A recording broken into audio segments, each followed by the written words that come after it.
नमस्कार, प्रभात खबर के digital platforms पर आपका स्वागत है। हमारा नाम है रोहित वर्मा। बीपीएससी 17वीं परीक्षा चल रही है। री एग्जाम जो बापू परीक्षा केंद्र में लिया गया था और उसको बाद में रद्द कर दिया गया, उसको लेकर आज री एग्जाम रिशेड्यूल किया गया और पटना के 22 सेंटरों पर वो परीक्षा चल रही है। कड़ी सुरक्षा है और एक नजर डालने के लिए हम पहुंच चुके हैं पटना के गर्दनी बाग, जहां पर 16-17 दिनों से लगातार बीपीएससी अभ्यर्थी बैठे हैं, जमकर इसी जगह पर बैठे हैं। कड़ाके की ठंड है, ठिठुरन वाली ठंड है और कंबल लेकर ये अभ्यर्थी बैठे हैं। अब तो आज डेट भी आ गया, अभ्यर्थी भी एग्जाम देने के लिए जा रहे हैं। क्या कहेंगे? अब तो एग्जाम भी नीतीश कुमार ने कैंसिल नहीं करवाया, बीपीएससी ने कोई भी संज्ञान आप लोगों को लेकर नहीं। हम सब लगे रहेंगे। बीपीएससी आयोग चेयरमैन जो है नीतीश सरकार से हम विनती करेंगे एग्जाम पर कुछ निर्णय ले। अब क्या निर्णय होगा? अब तो एग्जाम हो गया ना। हम सबका लगा रहेगा एक ही मांग, री एग्जाम। एक ही मांग, री एग्जाम, यही मांग है। अच्छा, एक ही मांग, री एग्जाम। आज तो 4 तारीख भी आ गया है और एग्जाम भी चल रहा है। अब आगे क्या होगा? एग्जाम चलने दीजिए, हम लोग अपनी लड़ाई लड़ रहे हैं। 18 तारीख से आगे भी यहाँ लड़ते रहेंगे, दूसरे फ्रंट पे भी लड़ेंगे। जुडिशरी 7 तारीख से कोर्ट ओपन हो रहा है, वहाँ भी हम लोग जाएंगे। तो हर मोर्चे पे हम लोग लड़ाई अपनी जारी रखेंगे और री एग्जाम तो होना ही है। 17वीं बीपीएससी पूर्णतः रद्द होनी ही है, क्योंकि ये लोग जो कर रहे हैं नॉर्मलाइजेशन नहीं करेंगे। इसका नोटिफिकेशन निकाला पहले 6 तारीख को, लाठीचार्ज करने के बाद आपको ध्यान होगा।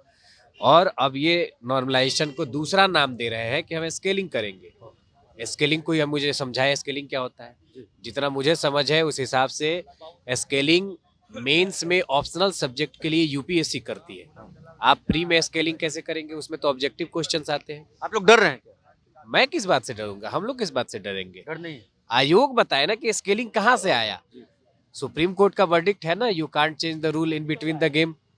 आप खेल के बीच में खेल का नियम नहीं बदल सकते हैं। कैसे स्केलिंग कहाँ से आया? आपके नोटिफिकेशन में स्केलिंग शब्द का जिक्र भी कहीं नहीं है। आप अब कहाँ से स्केलिंग ला रहे हैं? तो ये तो आप अपनी नोटिफिकेशन की अवहेलना कर रहे हैं। आप खुद इस बात का जवाब दीजिए कि कैसे कर पा रहे हैं आप। या तो आप सुप्रीम कोर्ट के वर्डिक्ट को नहीं मानते हैं, कोर्ट ऑफ कंटेम्प्ट आप पे लगना चाहिए। ठंड है, कंबल है, आप हैं, लेकिन उधर तो एग्जाम चल रहा है। देखिए, एग्जामिनेशन ही गलत नीतियों को दर्शाता है, सरकार आयोग को गलत नीतियों को दर्शाता है कि आप आनन फानन में एग्जामिनेशन लेकर विद्यार्थियों को मनोबल को हतोत्साहित करना चाहते हैं। 4 लाख विद्यार्थियों का मन को हतोत्साहित करना चाहते हैं। बिल्कुल गलत है। आयोग जो भी कर रहा है वो गलत। इस एग्जामिनेशन को लेकर आपको क्या लगता है कोई एग्जामिनेशन कराकर वो ये इस पर रिजल्ट लाएगा? रिजल्ट भी नहीं हो पाएगा, क्योंकि हम लोग कोर्ट भी जाएंगे, जुडिशली हम लोग का बचा हुआ है। और ये लड़ाई सत्याग्रह तब तक अनवरत जारी रहेगा जब तक आप इसको री एग्जामिनेशन नहीं करवाते हैं। कोर्ट जाने की बात कर रहे हैं आप लोग, सबूत पुख्ता रखे हैं? सबूत कोर्ट से पहले हम लोग पहले सड़क पे लड़ाई लड़ेंगे। सड़क से के बाद हम लोग लड़ाई सदन में लड़ेंगे। और सदन तक अगर निर्णय नहीं होता है तो हमारे जुडिशरी एक आखिरी कड़ी होती है, वहाँ जाएंगे। और सबूत है या नहीं है वो तो कोर्ट में डिसाइड होगा। पप्पू यादव भी एक तरफ आप लोगों के लिए लड़ रहे हैं, प्रशांत किशोर भी धरने पर, आमरण अनशन पर बैठे हैं। साथ है कि छात्र के दर्द में और छात्रों की संवेदना में जो भी हमारे साथ खड़ा है, इतिहास उसको याद रखेगा। आप लोग हैं पप्पू यादव, प्रशांत किशोर। देखिए, जो भी हमारे जितने भी विपक्षी पार्टी के लोग हैं वो सभी लोग हमारा समर्थन कर रहे हैं, लेकिन शांतिपूर्ण से अगर समर्थन कर रहे हैं तो उनका सहयोग हमारे लिए आभार तुलनीय है। हम उनका आभार करता हूं, आभार व्यक्त करता हूं। वो हमारा साथ देंगे, छात्रों के साथ खड़े हैं तो उसके लिए आभार व्यक्त करना जरूरी बनता है। दूसरी चीज़ें मैं ये कहूँगा कि प्रशांत किशोर जी आमरण अनशन पे हैं और हम लोग इससे पहले आमरण अनशन पे हम लोग थे।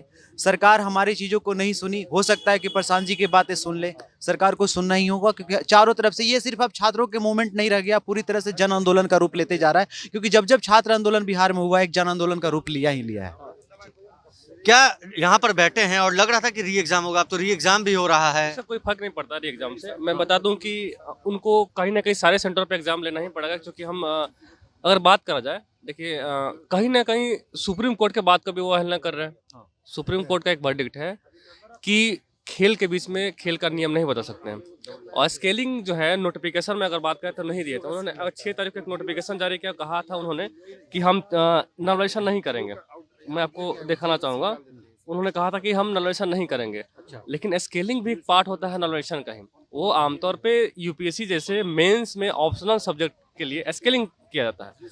ऑब्जेक्टिव कोई भी पीसीएस एग्जाम आज तक स्केलिंग सब नहीं है, स्केलिंग हुआ ही नहीं है ना। उसके बाद देखिए सचिव महोदय ने कहा था कि नरेशन स्केलिंग के आधार पर रिजल्ट आएगा, है ना। कैसे स्केलिंग करेंगे आप? नोटिफिकेशन में क्या स्केलिंग शब्द का जिक्र किए हैं? अगर नहीं किया है तो क्या आप सुप्रीम कोर्ट से ऊपर हो गए? सुप्रीम कोर्ट का बात आप नहीं मानिएगा। सुप्रीम कोर्ट का सीधे कहना है कि आप खेल के बीच में खेल का रूल नहीं बदल सकते, इसका मतलब बदल रहा है, इसका मतलब सुप्रीम कोर्ट की बात का अवहेलना कर रहे हैं। तो हम यही कहेंगे भैया कि हम तो आपको हराएंगे, आप यहाँ अपना हार मान लीजिए और सहानुभूति के साथ हम आपके बच्चे हैं, नहीं तो फिर उसके बाद हम कोर्ट से हराएंगे। फिर आप समझिएगा, एक आप जो प्रतिष्ठा, एक गरिमा जो है बीपीएससी का, वो बचाए रखने के लिए आप अभी भी निर्णय ले सकते हैं, लेकिन कोर्ट से होगा तो फिर आपके गरिमा पे कहीं ना कहीं ठेस पहुंचेगा। हम आपके बच्चे हैं, हमारी बातों को मान लीजिए, बीपीएससी अभ्यर्थियों का नीतीश कुमार को निवेदन है। और ऐसे में एक तरफ जहां एग्जाम चल रहा है और दूसरी तरफ ये ठंड में कंबल ओढ़ कर पटना के गर्दनी बाग में ये बीपीएससी अभ्यर्थी डटे हुए हैं। अब सरकार का आने वाले दिनों में फैसला क्या होगा, ये देखने वाली बात होगी। प्रभात खबर के लिए पटना से रोहित वर्मा। प्रभातखबर.com, विश्वास वही, रफ्तार नहीं।